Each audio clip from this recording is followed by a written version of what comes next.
So today my sister reached out to me, my dad, my stepmother, and said, "Hey, are you guys up for a family Zoom?" And I said, "Sure." And we set up a time.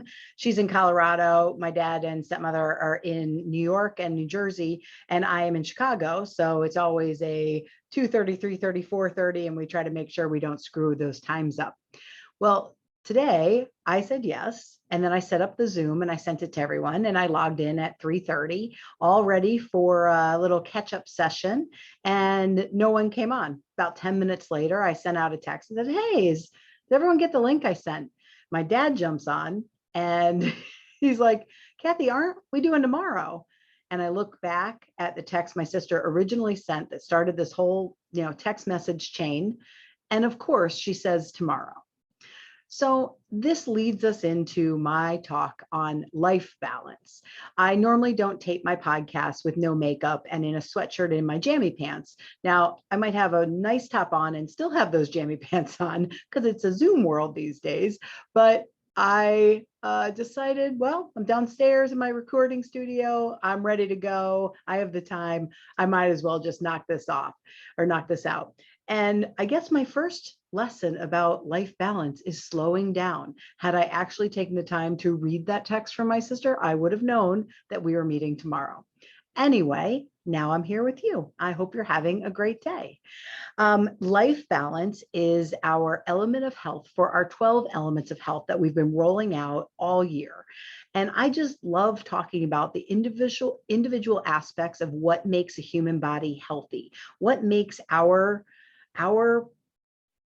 bodies thrive, what makes it work best, what makes our immune system work best, what makes just life better because we're taking care of ourselves. And it's just so important, and even more important now in the world we live in. So I sat down in the beginning, late last year, and came up with what I believe my top 12 elements of health are. And in October, we're talking about life balance. I've sat on numerous panels throughout my business and leadership career, and many times people ask me, how do you create life balance? And normally I start out by chuckling a little bit because I think the term life balance, it's a little bit of a myth. If by life balance, what someone means is you can be an incredible employee or boss, have an incredible work life, be the perfect parent, keep your body healthy, get everything done all the time, and really excel in all of those categories at one time while trying to make that a balance. I don't really think that happens most of the time. At least it doesn't happen in my life. What I find is within my life, sometimes I'm uber focused on taking care of myself, and I put work in the back on the back burner a little bit. Sometimes within my work life, I've got my practice that I take care of. I've got the branch moms community, and then I have Socket. We have been so focused on doing a couple of things at the practice by doing a build out. We built out 2 new rooms. We've redesigned our spaces. We're redoing our website. We're putting up signs on our front windows. We're going through all of our systems. We're recredentialing the practice as a group practice. So there's been so much going on that I know that Socket, my podcast, and things have fallen to the wayside a little bit.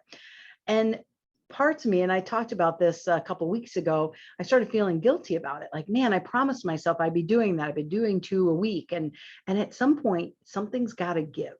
So in my thought process on life balance, it's trying to prioritize what's going on that week and understand that you can't be everywhere at the same time. You can't be everything to all people, and you can't get everything done at a super high level if you have a lot going on in your life. So I think just giving yourself some grace and understanding that sometimes you're going to be super busy and super, booked up with something for work, and you may have less time with your family, or the opposite. Maybe you have something going on with one of your children who's struggling, or, a big celebration that's happening that you're having to plan for, and your work might go on the back burner a little bit. And I think it's okay to acknowledge that and just be upfront about that. I think about if I have a really busy season of my work life, my kids are a little older now. They're not really home that often, but prior to that, I could talk with them. Let's say we're having family dinner and say, hey, I've got a bunch of stuff coming up. We're getting ready for the chamber gala, which I'm, in charge of, or I've got a really busy, work week at the practice, and let them know, hey, I'm going to be not around as much, but next week, let's make sure we're intentional about finding some extra time to spend together, some of that quality one-on-one time. The same thing goes with if you've got a lot of stuff going on at home. I always really appreciate it when my employees reach out proactively and say, you know what, I'm really going through something, or this is happening, or my son has this going on. And then wherever we can within our business life, within the practice or anything, we can try to make adjustments for them, even if that means, hey, if you need some time off, you need to just let me know. We'll figure it out. I mean, people are human first before they are employees. That's how I've always looked at it. And I always feel as if family time comes first. If you have a need at home, that comes first before your work life. I know not all bosses are that way, and not all work environments are that way, but that's my philosophy on it, and it's always worked well for me. I think people know that I respect them. I respect their time. I respect things that they might be, going through, or tough seasons that they're traveling through. So when you look at the different things that make up life, trying to juggle 19 things at one time doesn't normally work. But I think there's a couple of things that we need to make sure we're making a priority. For me, those things are my home life and my family, Jason, my husband, and my kids, my friendships. Those are super important to me, and I want to make sure I continue to foster them. My work life, I love my work. I'm really fortunate to be able to love what I do. So that's always a priority for me. Decreasing stress, making sure that I'm not allowing things that aren't life or death situations become emergency like in my head. So kind of managing that stress level. Getting good sleep. God, I talk about this all the time. Getting good sleep is so important. It just is so important. And if you're not getting good sleep, you have to find a way to get better sleep. Exercise. It's a good way to get better sleep. Jason and I just went on a 3-mile walk this morning. It was beautiful. It's turning fall in Chicago. It was like 60 degrees out. The sun was shining. We saw 8 different caterpillars along the road just walking. I just tell them they're so cute. You're so cute, caterpillars. So weird. Anyway, healthy eating. All right, we're working on it. We are working on healthy eating. Always been my my albatross, my little nemesis.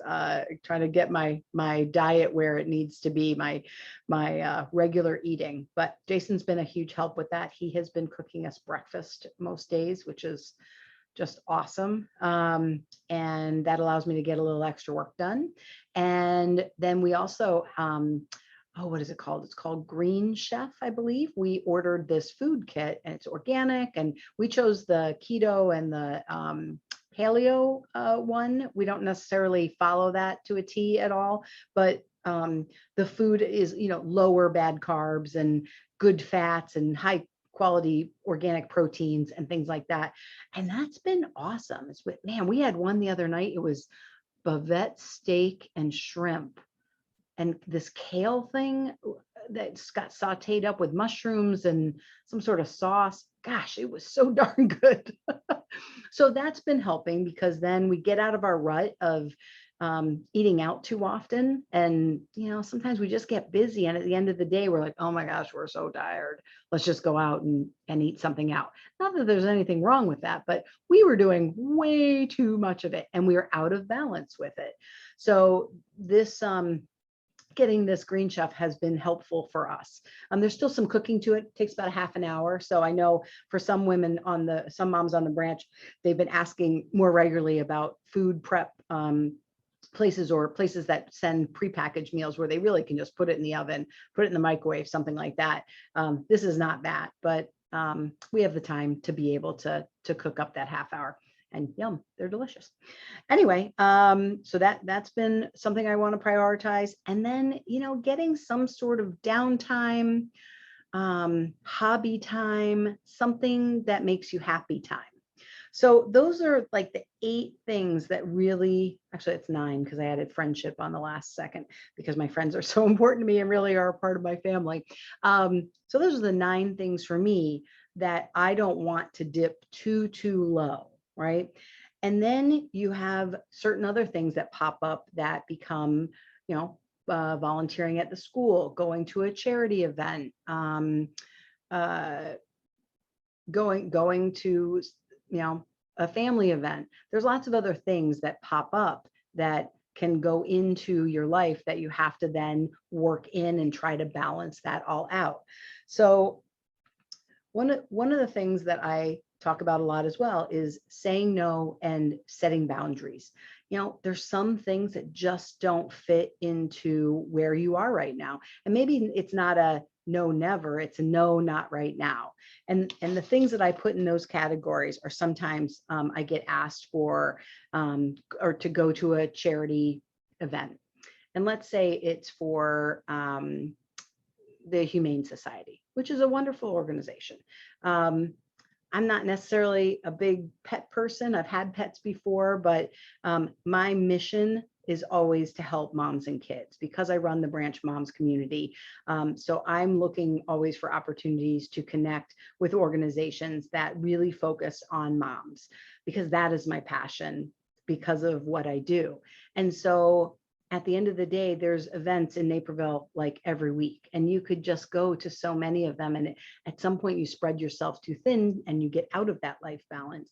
So I've found it helpful to just be honest and say, you know what, I actually focus my charity events on X, Y, and Z. I wish you the best, and I hope you have a great event. And so I think it's really good to learn how to say that kind no, and not explain yourself in 14 paragraphs as to why it's a no. Another thing is work tasks. I know, like I was talking about, like Socket has been a little bit on the back burner. Well, the practice, Advanced Health, our build out is almost done. So I know that once that build out's done, once that website's done, once the recredentialing is done, that will open up a lot more space for me to refocus some energy. As Jason said, between the 3 entities that I work on, the practice, the Branch Moms, and Socket, he just watches me. He's like, the ball's always in one court primarily. And then as soon as you finish that, then you shift it. And then you kind of bounces back. I'm like a pinball machine, apparently.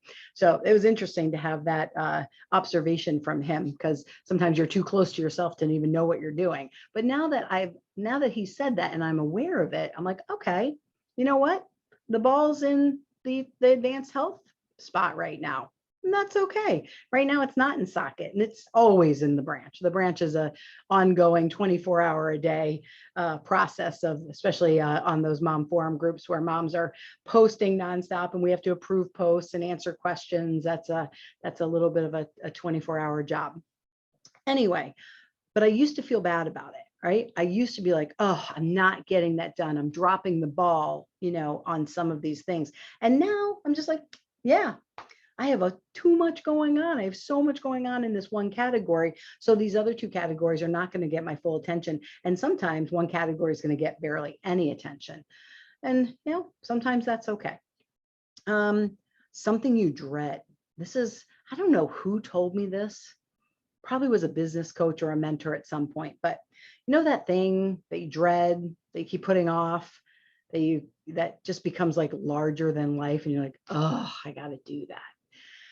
In my opinion, if you can get up in the morning and just get it freaking done first, you don't have to worry about it the rest of the day, especially if it's something you have to do. I have a couple of things. One of the newsletters that we sent out for the practice, I write that message every week. And one of the last ones I sent out, it was about the website, because I've been writing all the text for all the pages of the website. And if I really just sat down and wrote all of it, it might take me 5 hours, but it has taken me 5 months to pull this together. And some of it is I've got to figure out, all right, what do I have? What's missing? How do I piece that together? I got to do a little research on a couple of things because we have some new services at the practice.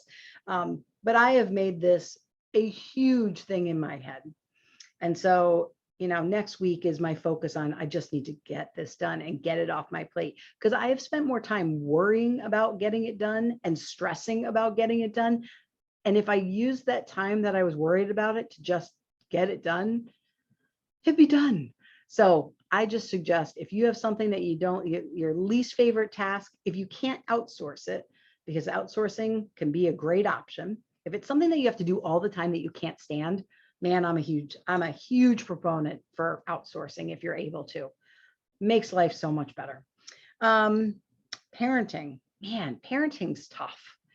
Parenting is all inclusive all the time. You have these children, and no matter how much someone tells you how much you're going to love this baby, they also are going to tell you that you're not going to sleep, and it's going to be it's just all the time.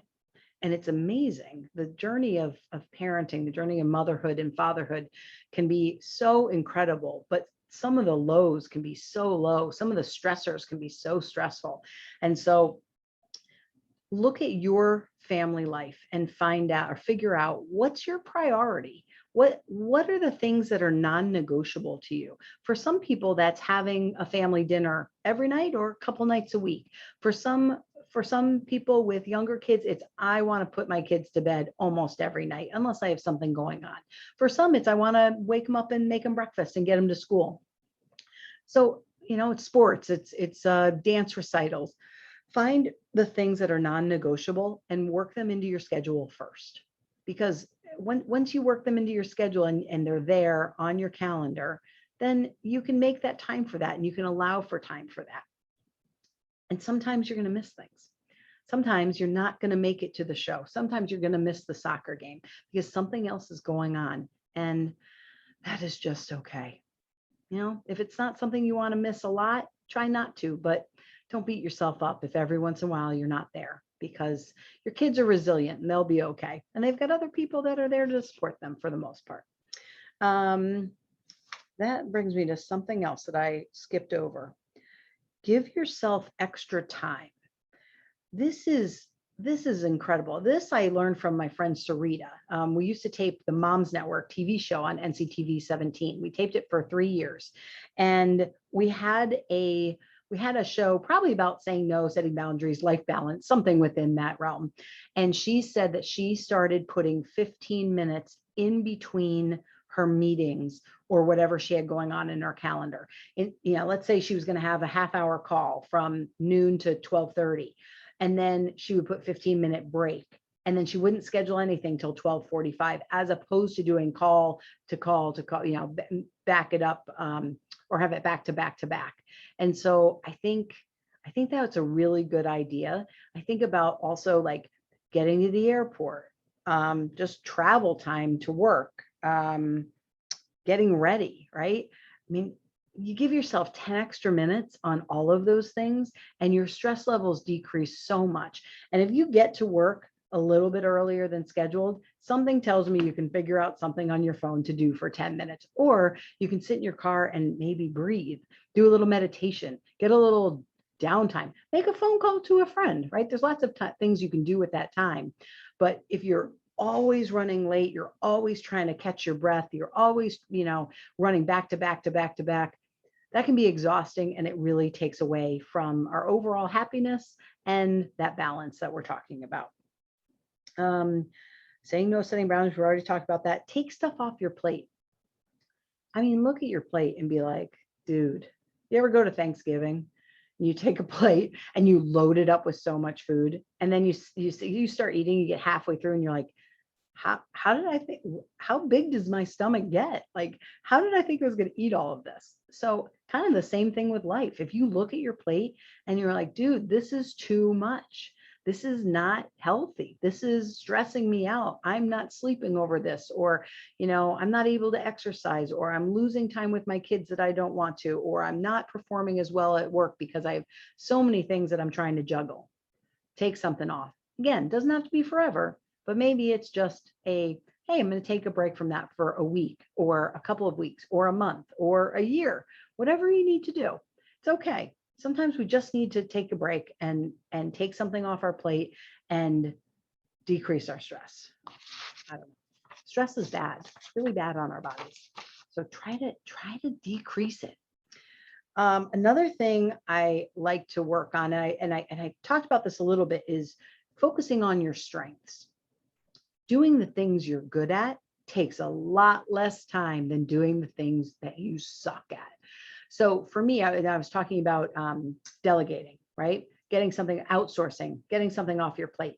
In my work life, that had been hard for me a while ago. It was hard for me to give up control for projects that I used to do. I used to do all of our billing. I think I've talked about this before.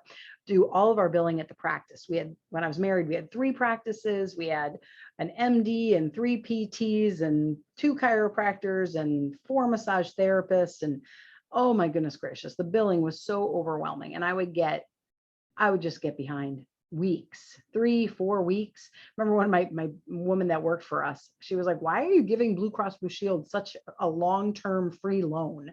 Because basically, because I wasn't billing, we weren't getting paid. Well, we were getting paid in arrears, right? It was taking longer for us to get paid. And at the end of the day, I hated doing it. I dreaded it. It took me a long time. I was good at it, but it just wasn't in my flow. And so when I outsourced that and gave that over to Allison, who's still my practice manager, she's been with us for 10 years and she's awesome. At first, it was very difficult because I was losing that control and losing it's not a good place. It doesn't feel good. But once I had passed that along and kind of given up the reins and given up control and calmed down from that whole process, that just freed me up to do so many other things. And I look back, I'm trying to think, we probably did that 8 years ago. I cannot imagine my life if I was still doing that billing. I don't think I'd be where I am now, because it opened up space for me to be creative, for me to move forward with other projects, for me to put energy into the things that I like to put energy into. And so I am a big fan. Work on your strengths, and your weaknesses are the things you really don't like. Try to delegate them, try to outsource them, or minimize them, or just get them done first. Like I said before, do something that you love each week. Now, that could just be taking a bubble bath. That could be you love hiking. That could be you sew, right? Maybe a passion, a hobby, just a breather from life. Maybe you just like to go lay out in the grass and earth yourself and do some meditation. Do something that fills you back up each week, and you'll look forward to that. And it'll help your body stay in balance in so many different ways. And last but not least, I would say be realistic. Be realistic and give yourself grace. And remember that every once in a while, your email list is going to back all up. You're going to be like, I'm 3 days behind in emails. If I ever get like that, I send the email back saying, thank you for your patience. Sometimes you're going to have to get takeout for dinner because you run out of hours in the day. And that's okay. Sometimes you need to take a day off. I taped a podcast on bedrooming, which is just every once in a while, I'm like, I'm going to go bedroom, and I put my jammies on, I get into bed, and I turn on Netflix, and it's fantastic. And I used to feel guilty about it, and I just will refuse to feel guilty about it anymore. It's wonderful. I did it the other night. It's like 2 hours. I'm like, hey, I'm going to go bedroom, and it's just my happy time. So happy. And I finished Manifest, and I'm really sad because I want the 4th season to come back. What a good show. Super weird, but really good. And then last but not least, have a no day. In my work calendar, about once a month, I look at my week. I'm like, oh, I'm just packed solid, or I just know I have a lot on my plate, and I will open up my calendar and I'll look for a day, and I'll just put no with 5 exclamation points. And unless something really awesome comes up, or girlfriend reaches out and says, hey, you want to grab lunch, and it's something I really want to do. If someone asks me to do something that day or asks for a meeting that day, I just say, you know what, I'm booked that day. Yep, I'm booked with me and my life balance. So I hope something in there resonated with you as far as how your life is going right now and how your balance is. And are there any places where you're so out of balance that you're making your body unhealthy and causing too much stress and not getting that sleep and not being able to get movement and exercise into your day and not eating well? those add up and create long-term problems in our body. Mental health issues, it causes physical issues. And so the more we can try to stay in a realistic balance, the better our lives are going to be. Thanks for tuning in. If you ever feel like reaching out to me, you can reach me at Cathy at Simply Socket. Have a great day. Bye.